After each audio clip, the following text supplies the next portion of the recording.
Hey y'all, welcome back to the Collective's table. We saved you a seat, so come on and sit down. This week, this episode, we got Paris Nicole. Yay! So Paris is actually one of the first people that I met when I moved out here to LA and my first big job. Shout out to Matthew Day. He was our connect for Tobias's music video, Dance for Me. So we were both lead dancers in that. Yeah, what a time. Yeah, I remember I was just like, wow, because the production level was so crazy. I'm like, this literally feels like a movie set. Yeah, no, it was full out. Yeah. I like artists that fully invest themselves. He's independent, but you've worked with him many a times after that. Yeah, that's actually how I met our producer, John. Oh. So shout out to Tobias Nah the fourth. Tobias. Yeah. Yeah, and he paid decent. That was cool. So tell me, what are 3 words to describe Paris? Optimistic. Mm-hmm. Storyteller. And genuine. I love those. Those are definitely things I would say. Thank you. So we do this like little icebreaker. Okay. Coffee or tea? Or tea. Tea. Okay. Night or day? Day. Are you going for Burger King or McDonald's? I forgot she's really healthy eater. McDonald's. I was in a McDonald's commercial. Shout out to McDonald's. That's right. Not. Okay. So McDonald's. Shout out to that. Contract. No. Are you going with patience or are you going with quickness? That's subjective. To be honest, most likely quickness. I'm working on my patience. I've been working on it. I've been getting really good at it. Yeah. But my initial is like, let's just get it done. How did you get to that point? Have you always been that way? Are you like in an attention season where you're just like, we got to get it done? I'm a Virgo.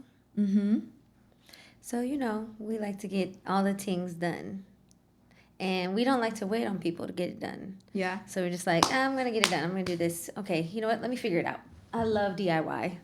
Yeah? Yes. As I learned to do, my sister's a hairstylist, but I got tired of waiting on her to do my hair. Mm-hmm. I was like, she taught me, and I just started practicing and doing stuff myself because I'm like, now my friends ask me to do their hair. Yeah. Can you go... I can braid my own hair, but it's just so tiring to go back. I remember in junior high school, I used to do side braids. Uh-huh. And like I can cornrows? Mm-hmm. Okay. But... you're like, the arms start hurting. Mm-hmm. Yeah, you got to have patience with that. What was the word that you told me was that you were focusing on this year? Authenticity. Authenticity. I don't know if that's of this year, but of just like in general of life. But it's just been really heavy lately. What makes it heavy? Just the things that are happening in my life and the people around me as well. Just being a social media person. Yeah. Authenticity that I've learned is like that's usually the thing that hits the most is when people are real. And I just want to be able to be myself. Yeah. And then there's that level of authenticity online versus authenticity with your people. Yeah. The personal relationships you have in your life. That's a different level, but everyone's got to understand the assignment. Let's be real. If you're like in my circle, we can always just be real with each other, even if it hurts.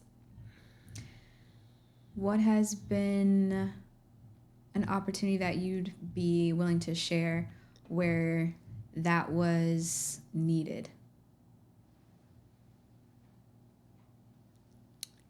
Say it again. So you were saying, no worries. So you're talking about people in your inner circle being able to be authentic and like just raw, right? Mm-hmm. Sometimes I feel like, especially people that are in leadership roles or in the light, it's hard to let go of keeping it all together And so sometimes we gotta like check each other with like, hey, you don't have to keep it together with me. I mean, anytime one of us goes through a little heartbreak, you know, Yeah. you know, we got to keep it real with each other. Yeah. Like, that's when it's important. And sometimes it can feel like, they're tired of hearing it. But it's like, I'm the type of friend that's like, no, I love you. I understand why you're making certain choices, but let's not continue to do that. And then I've had to go through my own process of that for myself, of allowing things to happen too long. But I would say a moment like authenticity, I've had to work on how I deliver things or say things sometimes, because I know that my intentions usually aren't ill-willed, but they can come off a certain way. And just I had an incident where I said something in front of my friend about somebody else, and it really upset her, and I could tell her energy was off the next day. So I just was like, hey, what's up? And she was like, well, and then she just let it all out. And I appreciated that. It definitely didn't feel good to hear it, because you don't want to get told about yourself, especially when you don't have no bad intentions. Like, dang, I said a thing that, but but instead of being defensive or like, oh, I said what I said, it's like you really got to hear your people out when they're being true to who they are. And then you just understand that we're not all perfect, but we can always adjust and grow for the people that we love. Yeah. And we can only do that if everyone's being authentically themselves in front of you. Yeah.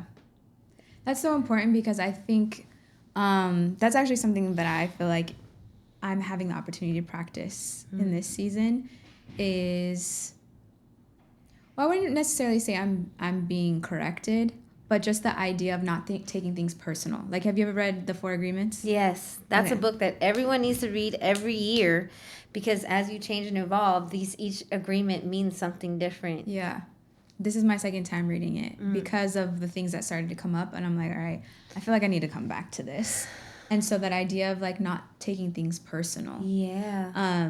When even if you feel like you're in the right, like I'm thinking about some aspects of work where I just don't necessarily agree with what's being said or done.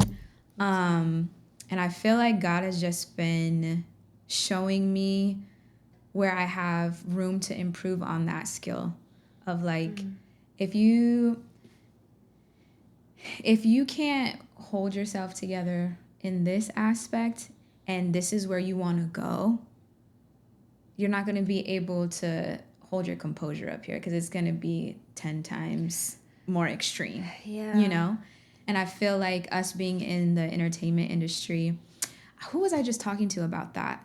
I can't remember, but basically I was sharing, they were asking me like what my fear was about succeeding within the entertainment industry. And That's I an interesting said, question. yeah. And I was like, honestly, I feel like for me, it's being exposed to all I don't know what the word would be, but like I remember, people are like the big bad LA scene or Hollywood, etc. And you hear like the extremes, and then people make like comedy about it, like what was that? Skits. Yes, Yeah. like the Illuminati, etc. Whatever. Uh-huh.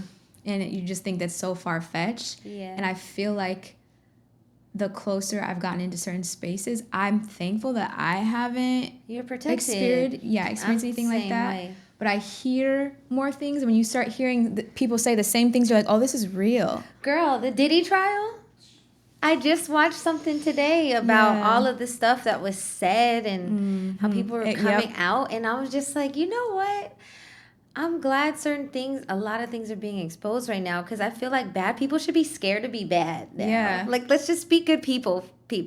Right. And now, if it's not feeling right, if someone says no, how about let's make good choices, because you're going to get exposed. At some point, yeah. The light always comes to pass on darkness. But I think that's part of like what was scary for me, is the idea of why has it gone something like that, right? And obviously there's many layers to the situation, but how do people get to go so long before consequences? because of power and status Yes. and money talks, right? Yes. So like how many things do we remember that show? Was it MTV or VH1? Like Behind the Music. Mm-hmm. And all the stories. VH1, I think. VH1? I don't know. Dang it. No, I Fact can't. check that. Okay. But all these stories about how artists were treated, you know, taken advantage of. Even I remember I watched a lot of documentaries in 2020, and there was one on. I watch a lot of documentaries now. I love documentaries. Yes, it's so inspiring, challenging. Like, I love them. But the one I was going to mention, it was on Amy Winehouse. And I was like, yo, her team killed her.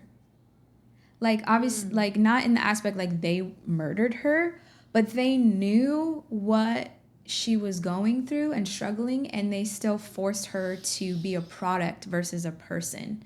And in the industry, that's what I mean about money talks. It's like, okay, well, why will people shut their mouths? Because if it's touching their money. So maybe they might not agree with something, but if it's going to mess with their money, they'll turn the other way. 100%. And we are a product of our environment. Yeah.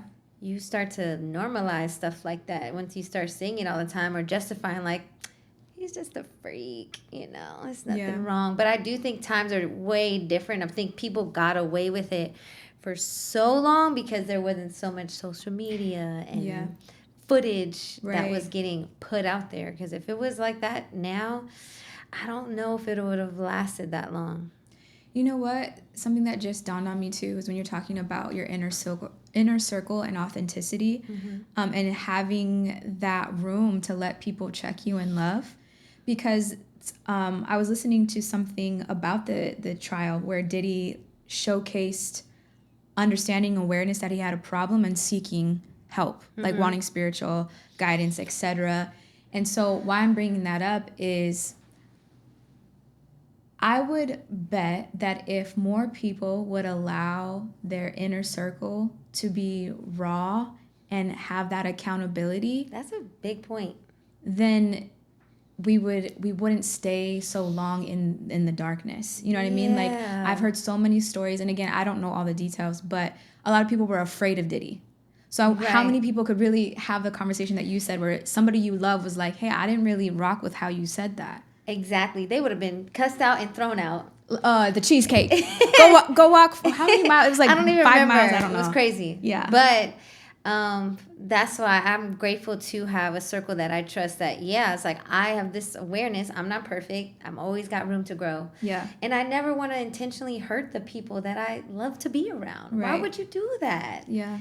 Who are good to you. Like, I don't understand the concept, but like in order to fully like engulf that, you have to be able to take criticism or just hear about yourself and let your people be able to tell you how they feel without if you don't take it personal or you really just take into account what they're feeling and then give time to express yourself or adjust, because now I know to never say something like that, just in general. But like, if you don't say something and then I keep saying stuff like that, then she'll just get more mad. Right. And I do not want that. Like, I cherish our friendship dearly. So like, we've all gotten good at being like accountable. Yeah. And that's just important in a squad. Diddy never gave, it doesn't seem like he gave anybody the freedom to hold him accountable because he's the one, I don't know, for whatever reasons. Yeah. But I do think that's a major key in stopping the BS. Yeah.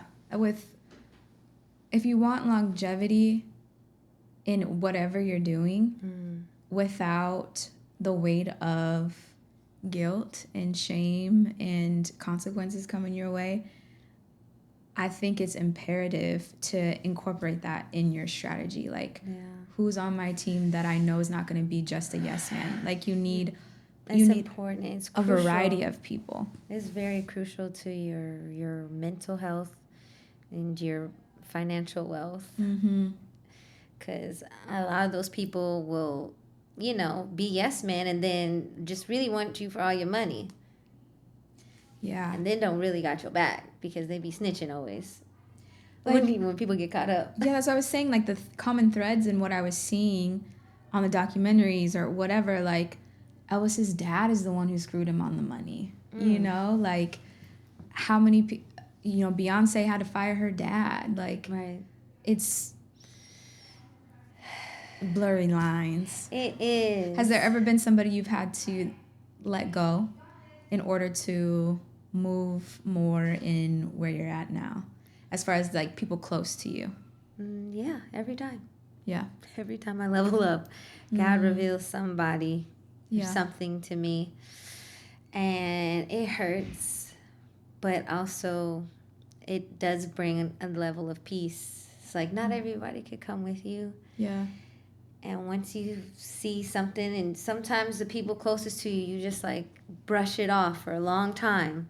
Because you're like, but that's, I love them. I've known them since I was a kid. Oh, we live together, Yeah. You give all these reasons until it becomes something that's just so in your face. And you're like, all right, God, all right. I guess this person served their time.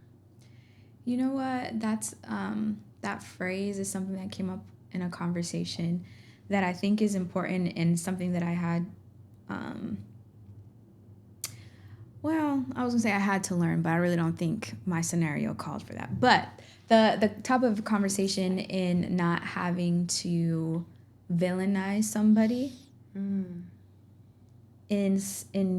walking away into a new season. So when you say like serve the purpose, like maybe we're not called to be in each other's lives in the next season, but for the season that we did have, it served its purpose, and that's something to be honored and cherished versus be like, you not coming with me, or you know what I mean? Like, yeah, I mean, it takes that level of maturity to get to that point. I mean, you're allowed to feel how you're allowed to feel when things happen. But as you mature and you start really looking at things from a different perspective of like, okay, well, what did I gain from this? Do I want to live in anger? Yeah. Or do I just want to live in peace? Mm-hmm. And just, that's why I said, the first word I said is optimistic. Like, I like to do that with a lot of everything as much as I can. Just be like, all right, you still have moments, and healing isn't linear. So, Right. And also as you grow and get older, your thoughts and feelings change. So you could have felt like, oh, this is somebody who I have to have out of my life completely forever. Or if it's family, maybe sometimes it takes time to grow apart and come back together. I don't know. I haven't experienced any of that yet. So, Yeah. But, what were we saying? We were talking about letting things go without harboring or villainizing the person just because they're no longer on your path. Honestly, yeah. I'll like, if it's been a family member, I release them in love, and I'm always going to wish the best for everybody. If it's a ex, it takes a little longer to release in love, but I still always wish the best for them because I'm always like, it gives me bragging rights. I need to succeed, please. Don't be the bum in my story. Be the ex that, Yeah. That's how I look at it. I mean, I feel like I always saw great things in the people that I chose. It just maybe wasn't the right time, like they weren't, I don't know, whatever the reason, it didn't happen for a reason. It didn't work for a reason. But it doesn't do me any good to wish ill on anybody. Right. I can just be like, you will forever lose access to me. And that's a boundary that I'm really proud of myself for being able to like stand 10 toes down. Like, once I'm done, I'm done, my guy. Yeah. And it's a wrap for you, and you're going to feel it. But that's just because I'm going to keep elevating and succeeding. And whether you don't want to see me or not, I'm going to be on your TV screens. I'm going to be in the billboards. I'm going to be on your Explorer page. I'm going to be in somebody's video who you follow. Like your girl or, your person, your favorite person loves me. Like, there's no avoiding it. Well, Leah, let's talk about that because you are a multifaceted, multi-hyphenated artist. You dance, you do comedy, you act.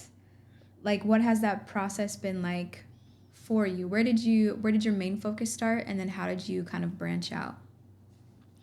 Theater is where it started. My mom, I think second grade was my first little musical, Bye Bye Birdie. And I just have always, like in elementary school, I loved doing the recitals and loved being able to get like a solo. So I always knew it runs in my family, storytelling. Yeah. And just like singers and actors. And I've always just felt it.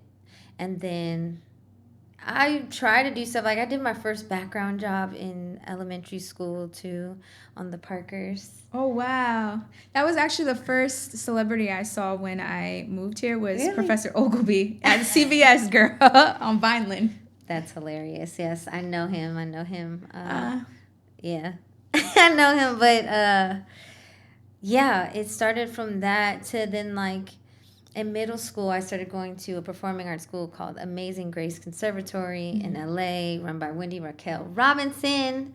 Shout out to I her. love that. I love her. She's like my fairy godmother. And that school is what really blossomed me out to like tap into. We had voice, we had dance, and we had acting class. And then Yeah. we would do a full out big production play at the end. And it just taught me so much.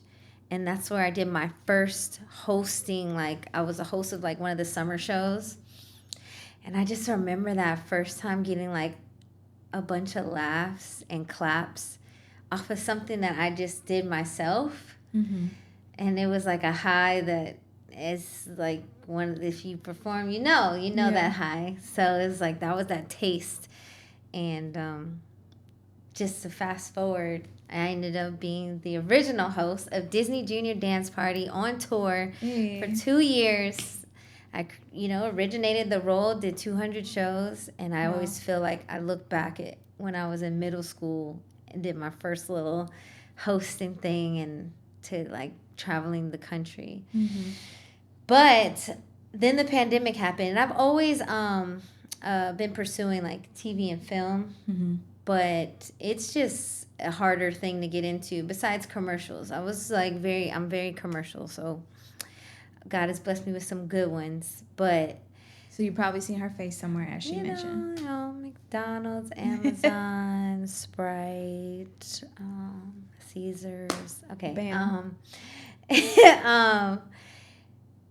So then the pandemic happened and touring stopped. And it's funny because I remember being backstage at one of the shows. I was like, God, I love this tour, but please, I want to book some TV and film. Please, can you, like, on my off season, book me on something really quick, and then I could be back and do Yeah. this still. And God was like, I heard, you know what, let me just cancel this tour altogether. Pandemic, bow. Yeah. And I'm grateful for the pandemic, actually, although it was a crazy time. Yeah. It forced me to sit down and focus on my own ideas. Mm. Because before that, I was doing a lot of skits, like 2015 to 17, doing a lot of skits, a lot of collabing with people, but doing everybody else's ideas. Mm. And then I went on tour 18, 19, then 20. We were going to go on tour, but it stopped. So then we're sitting at home, and then TikTok first started. So I was like, people were giving advice, post like 6 times a day. So I was like, let me make this my job. Yeah. I'm not on set. I need to make 6 to 9 videos a day. And I was. Wow. And then it started hitting. And then it was like, oh, people actually like my ideas. Mm. And then, I ended up finally shooting my first short film, which I had wrote while on tour. But I didn't know if I was ever going to make it. But then like 2020 happened. I was like, you know what? I got to do this. Yeah. So that's what led me to filmmaking and dancing. Like, dance has always been a part of my life, but I never thought I would be a professional dancer until my senior year of college when I joined CSUN Hip Hop. Nice. Because a couple of people from that team who left school, were professional dancers, and I was like, I thought professional dancers were only like ballerinas. Mm. You had to do ballet to be a professional dancer. I didn't think like hip hop you could really make a living. Yeah. I mean, it's actually kind of harder now dancers used to make more money. I don't know. Times are changing, so maybe dancers are. I don't know, girl. I have to check the rates. The rates be rating, but then I don't be booking the jobs that be rating. I do think, if I'm not mistaken, dancers still are probably the most underpaid, but most used. Oh my gosh, the bodies. Mm-hmm. Yeah, it's a lot on the bodies. So, shoot, just started going for it, doing dance auditions. I hated them. So you still got to do like the in-person ones? Yeah, when I started, it was 2015. Okay. So, yeah, 10 years ago. Started doing dance auditions, and they were sucky. And then I got a dance audition for Disney. Yeah. And I was like, ugh, it's going to be another audition with 300 people. There was only like 60 people, like 40 girls. And I was like, and then the hip hop style was like stuff I could get. And I was like, oh, and it wasn't corny. It was actually really cute. Yeah. By Scotty Nguyen. And then I felt it in my spirit. That changed the game. But yeah, so that dance journey. But now I don't really focus on dance because there was a point, because I've always seen myself as an actress, but one of my actress fans was like, oh, I thought you were just a dancer. Hmm. And I took it personal back then. I was like, what? And then I had to think about it. I was like, well, I only post dance stuff. Yeah. But that's because I wasn't booking acting stuff. Mm-hmm. So now people probably just see me as an actor. So I got to post dance videos and be like, no, I'm a dancer too. Do all just the things. In case you forgot. I'm hoping to book a role that I get to do all of those things on a really great show. Nice. All the things. I feel like that, just this is my assumption, but I feel like that's a thing for actors because like there'll be a movie that somebody comes out and they're like singing, you're like, I didn't know they could sing. And they Right. can sing like sang. Right. But you've never heard them sing, So it's like these pocketed, hidden talents. yeah. But yeah, because sometimes you don't want to pursue that thing. It's like, I'm a dancer, but I'm not really pursuing that dancer lifestyle. I'm not trying to really go on a tour for the year, dancing. I'd rather be on a show pretending I'm on a tour as a dancer so I can really dance, but in a condensed amount of time. But we all have these little things that we have in us. It's nice to bring them out, but it can be a lot to pursue that. Like, I can sing as well, but I don't see myself pursuing being an artist for multiple reasons. But I do want to be in musicals and do musical theater stuff. Right. And just to tap in and then be like, all right, I got my little fix. I can do that. Mm-hmm. Just in case y'all forgot. Boom. So, one, it's kind of a full circle moment because, as you were mentioning earlier, you and Poofy have an idea and you're like, okay, we've been trying to do this for 2 years. We just got to start somewhere. Yeah. I now have the podcast. I have been having, thank you. It's been 2 years that I have been sitting with this idea, and my first attempt at doing something was the IG Lives. Okay. Which you were on. What I did, but that have been like maybe 3 years ago now, I think. That was 3 years ago? I think so. And I was doing it in Tobias's closet. Yeah. Wow. But you brought up something there that I wanted to tap back into. In your process of pursuing your journey and career and with dating, I know that you shared some very intentional seasons where you're like, okay, I'm going to commit to this, discipline-wise, etc. How has that been for you getting to where you are now? Because I know that a lot of times romantic relationships can escalate or deflate your progress. Yeah, I've dated some actors, I've dated some dancers, I've dated some trainers, and and at first it's good because you are helping each other in a way to help each other elevate, but then there's these other little things that I'm like, you know what? Because, not everyone can handle dating an actor because we may book roles that are, romantic. Yeah. And people aren't able to separate that their partner is just working, right? It takes a strong person. I don't know if yeah. But honestly, it's really like I need I needed someone who was going to fully support me and like encourage me to go lean in even more Yeah. on the things that I overthink about or just my ideas and like fully understands this lifestyle without trying to be in competition with me. Mm. That's major. Yeah. No competition. It's no competition, mi amor. Yeah. I don't know. I just started speaking Spanish, but It's okay. It yeah. adds to our audience. No, Yes, for Spanish real. subtitles. Yeah, no. When you're in this industry, you need someone who's not only like supportive and encouraging, but also not trying to compete or gets jealous Mm. of what you have to do. Yeah.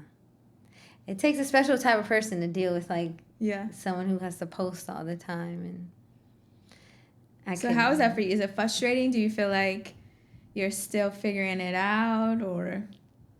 I'm good. Yeah. Yeah, I'm in a happy space. Hey. Yeah.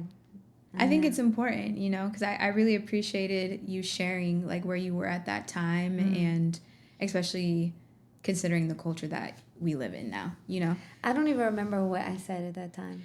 At that time you were practicing abstinence. Oh, yeah. That was good. That was good for me. Yeah. I've done that multiple times. It's a great thing, and the right person will understand. Right. And the right person will help you break it too. Girl. But I think just the in a healthy way. Yeah. But your commitment to it and your like unapologeticness about it is something that I thought was really dope of you sharing. That's why I wanted to tap back in because you've escalated since I've met you. You've leveled up, and so obviously you were making the right decisions. Yeah, no, I make the little agreements with God. I'm like, all right, God, I will hold out for this. It's just like, it's kind of like just fasting, really. As I look at it, instead of being abstinent, I'm just fasting from it for now until God gives me the clarity and puts me in the position where what I'm asking for. Yeah, and the payout be good. The payout be good every time. I think that's important to hear because when we talk about patience or quickness, like, I think most people have a default to be like, I need to see results right now.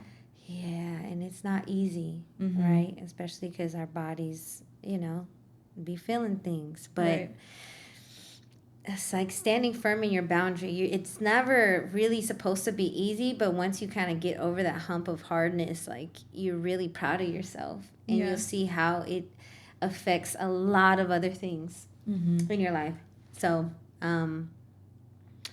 yeah, that was a journey. And then, like I said, when you meet someone, that's also how you can kind of weed out people who are really trying to get to know you. Right. Versus people who are really trying to get to know them cheeks. Right.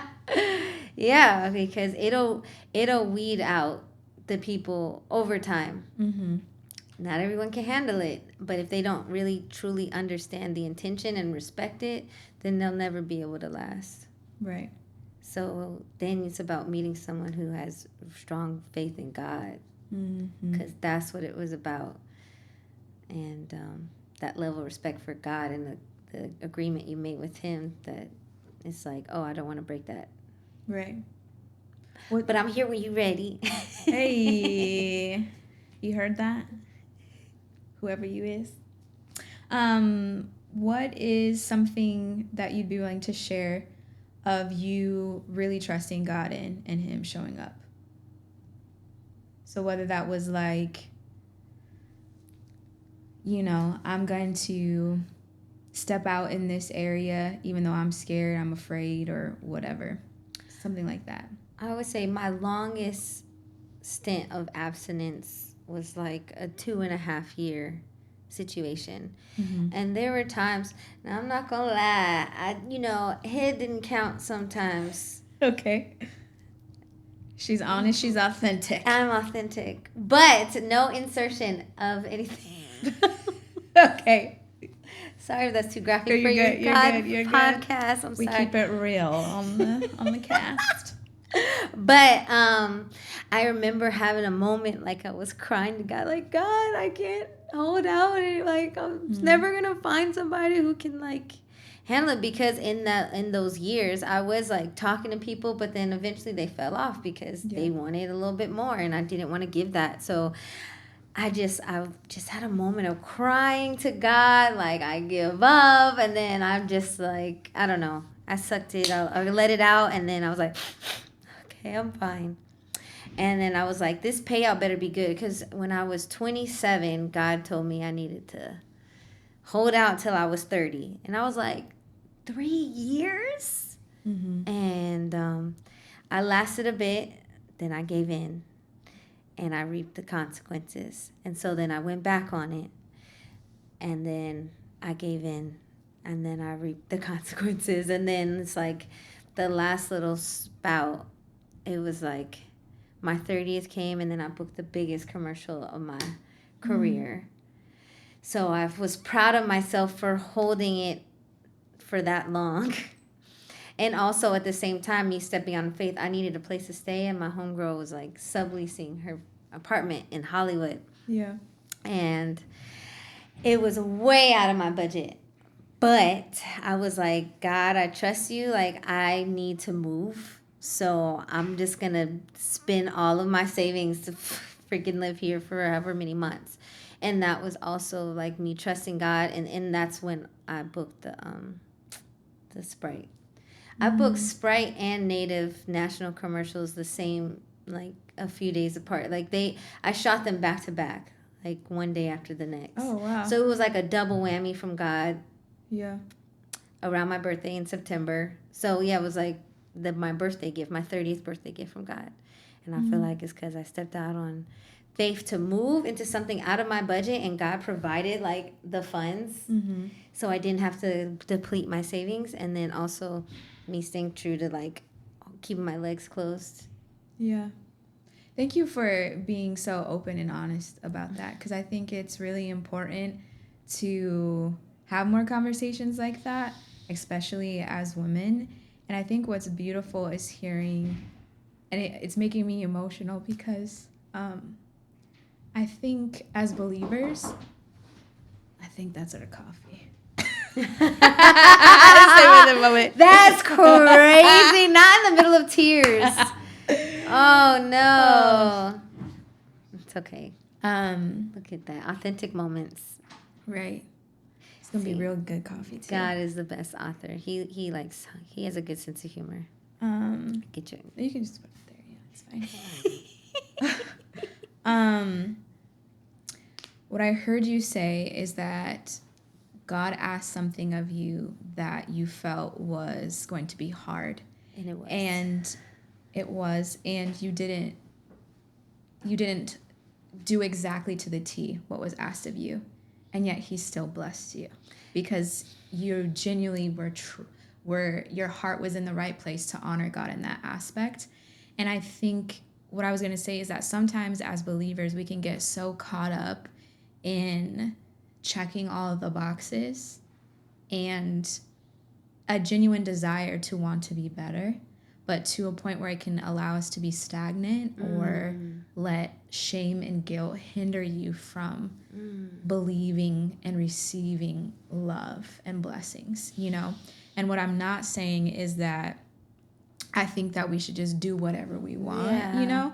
It's just the beauty of the fact that God doesn't need, like, you hear nobody's perfect, but we don't really, like, believe that, you know? Like, we're taught that God loves unconditionally, but then we don't live like that, you know? Yeah. And so when you share that, I thought about that truth about God, is that he honors our heart and our effort and loves us unconditionally and will still bless us even when we miss the mark. Yeah, but he will also teach your ass a lesson. Oh, yeah. Because when I say I learned something,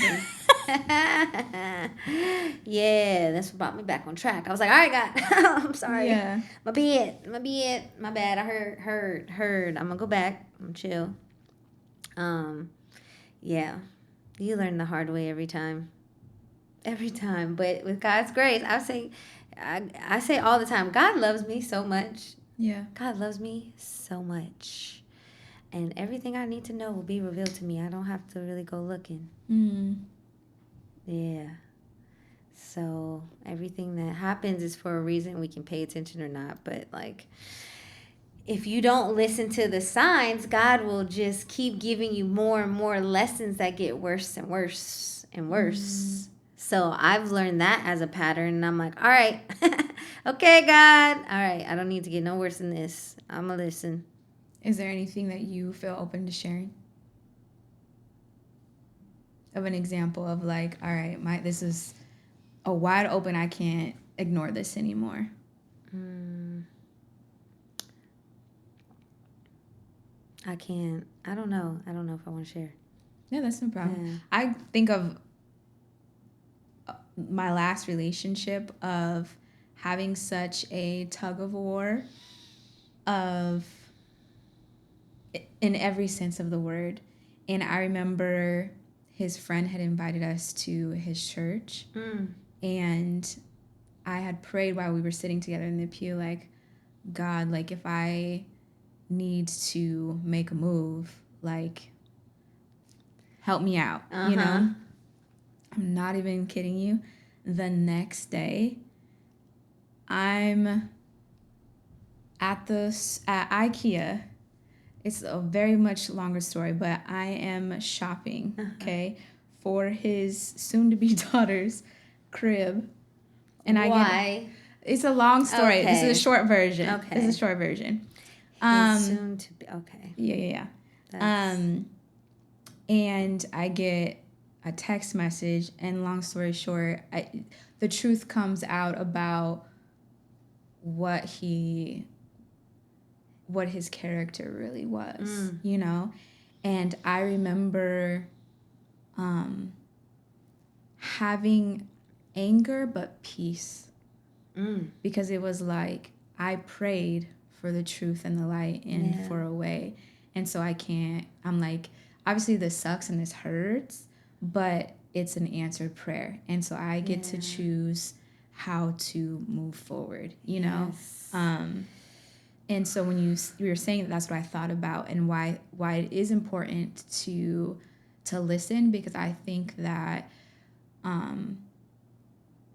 to be completely honest too, like the daughter that was the kid that was daughter that was coming, when I started thinking about her and what dynamic she would be living in, considering if nothing changes from what's being shown to me, she's not even my child, but I care enough to know what's like, what role do I play in this? So more even than myself, it was like that idea, and I was like, okay, no, like this can't be, you know? And it would have gotten probably way worse if I stayed in that scenario. It would have. Absolutely, it would have. More embarrassment, more discomfort. It's like, it's just inevitable when we keep trying to force a thing and God keeps showing us the signs. It's like, it's only on ourselves at some point. And I had to do a lot with my last situationship of looking at myself and like, why did I accept these things for so long? All the signs were there. Yeah. And I would even laugh at myself. But God literally had to yank that man out of my life by like, he booked a world tour for the rest of the year. It was like in the summer, and it was like a 6-month tour out the country. Yeah. And he had to leave the next day. Wow. God was like, I'm not playing with you. You don't need to hang out with him no more. Yeah. He put him over across the country. Yeah. I mean, in another country. Shoot. Because I don't trust him being here. Yeah. Let me just send him overseas. Because, like, yeah, the things will kiss. Like, if you're not getting the picture, God will keep doing things like, okay, you got to go.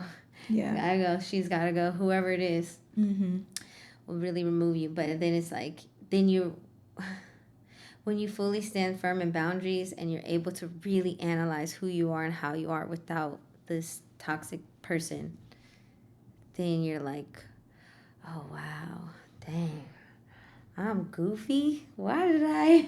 But it's Yeah. okay. It's like, you know what? You got to forgive yourself and then you forgive them or vice versa, whatever Yeah. one. But both need to happen for you to be free. Now, forgive doesn't mean forget. You can forgive someone and never give them access to you Right. again. Don't.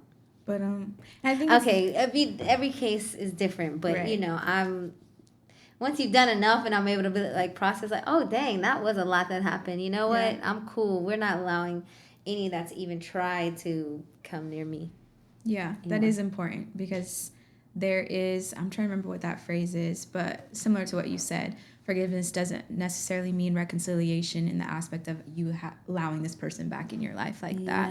Yeah. But something else that you said that I want to highlight is taking ownership of us and where our mindset, hearts, etc. are in the role that we play in that dynamic, right? Because it's so easy for, speaking for myself, for me to be like, oh, this person did that Yeah. and hurt me in this way, etc. or whatever. Mm-hmm. And at the same time, to be fair, there would like in the beginning, like he literally told me we weren't compatible. But I'm like, Yeah. prove, like, let me prove, like, to be Girl. chosen, etc., you know. And that's Why? a pattern that I was forced to look at in that dynamic. Mm. So I'm not excusing what happened, and I'm also taking the accountability of that I chose to press into that dynamic. And until we acknowledge what in us is attracting that Yeah. and choosing that, then you repeat the cycles. Absolutely. You're gonna keep getting the same type of person in different way, shape, or form. Mm-hmm. If we don't look at like, okay, this I don't like this, but why did I accept this? Why did this get slide? Like, why did I Yeah. justify this? We're not doing that no more. Right. We're not doing that no more. No more. No more. No more. No, No more. more. Okay? Yeah, exactly. For real. I'm a very happy woman right now. Good. Yeah. I'm proud of you. Thank you. I'm proud of you. Thank you. Yeah. Okay, so we only have a few more minutes left. Okay. In your life right now, what do you think is the most impactful thing that you could share with people on their journeys that you've learned thus far? I would say just whatever you want to do, believe in yourself and be authentic to who you are. And that's how it may take a little bit longer, but the longevity in your path will be there as long as you keep being true to who you are. And my example of that is Miss Tabitha Brown. I love her so much. Auntie Tab. Auntie Tab, but I met her doing a short film in like 2017. Yeah. So before she went viral, and then I just ran into her a couple months ago at CurlyCon. Yeah. She's the same exact person. Mm. Didn't act different, weird. She's like, Paris, Yeah. and gave me compliments on my accomplishments. I don't know if she's ever sees my stuff, but like she's one person that I really look up to in her authenticity and her brand of herself and how she's branched out to so many things by being herself. Yeah. And then also saying no to things that don't feel true to herself or stop. She talked about how she had her partnership with McCormick ended, but it's good that it ended because it's not authentic to who she is anymore. She no longer can cook as much because she's always traveling, Yeah. So she wants to stay true to who she is, even with the partnership and especially with the partnership she has. So be authentic, and that'll bring you the best things that you could ask for. Just keep believing in yourself. Don't expect the friends to support. Expect strangers Yeah. to dive into what you got going on because they don't know you. They're more intrigued. Like people who know you are like, I know you. I know what you're talking about. Mm-hmm. Why you make that face? No, because that's been my experience. Like I've worked in nonprofit in different varieties for over going on 10 years. And I think that was one of the big lessons is like some of the people that you would think would support you don't. And then you're so blessed with the most random strangers or people that aren't that close to you that show up for you in whatever way that is. Yeah. And that's okay. Yeah. That's okay. Man, just do it. Your ideas matter. That's what I would say. That was my advice to my younger self. Your ideas matter. Your ideas are great. Just execute and then let everybody else catch up. That's beautiful. Yeah. Where can we catch you next? What's coming up for you? Okay, be on the lookout for my podcast called Do It for the Culture with my best friend I see what you Poofy. did there. Do It for the Culture. It's going to be like a short edutainment type podcast. Yeah. Short and sweet, where you learn things about curly culture, curly things, hair products, all the stuff, and just our views on the world. Yeah, I'm an improv teacher. Yes, you are. So I teach improv every Tuesday night, 8 p.m. at the Terasaki Budokan in downtown LA. Mm-hmm. It's only $10 a class, or $30 for 4 classes. So you buy 3, get 1 free. And then I perform every other Monday with my improv team, Bernie Mac and Cheese, every other Monday at Westside Comedy Theater. This stint, we're at 9 p.m. So you want to see your girl live, follow me at the Paris_Nicole. I post my show dates and all the things. So, yeah, thank you. Thank you. I'm so grateful. Just like I said, for the full circle moment and just getting to witness your dedication and your discipline. Because even with you sharing that, like, I know how it is to show up and lead things, even when it's not in the most desirable ways. But so it's very easy to people like, I'm just not going to do this. Yeah. But I've seen you commit to different things, and that is very honorable. And I look forward to rooting you on into bigger and better things. Oh, it's coming. This is a breakthrough year. Boom. I can feel it. Yeah. I feel it. All right, y'all. Until next time. Bye.